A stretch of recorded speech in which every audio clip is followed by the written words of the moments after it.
Award-winning entertainer Étienne was in town today. Internationally recognized singer and performer Étienne was in Thunder Bay as special guest of the Lakehead Public Schools. To his devoted fans around the world, he's known as Étienne. Now, what makes his music so unique is that while kids are being entertained, they're also learning literacy and language skills in English, French, and Spanish. The international star combines school curriculums with trendy dance moves and kid-friendly beats, and it seems to be working.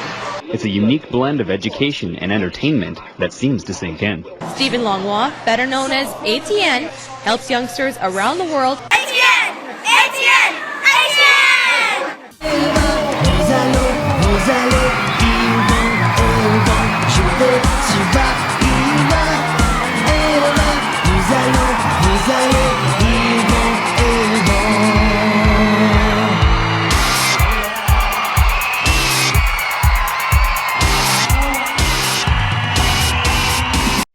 And some teachers, I mean, they get really excited and they're up dancing and singing and stuff like that. And it was so energizing. There was an entire auditorium full from all over the city, excited.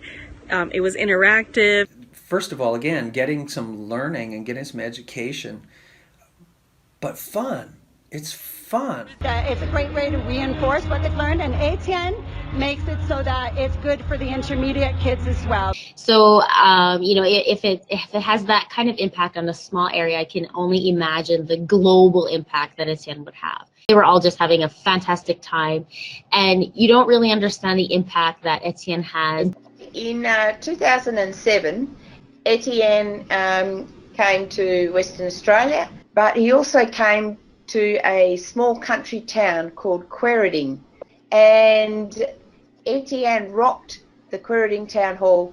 I could not believe that Étienne travelled from Canada to WA, and we talked about it for years. Étienne was definitely one of the highlights of my teaching career.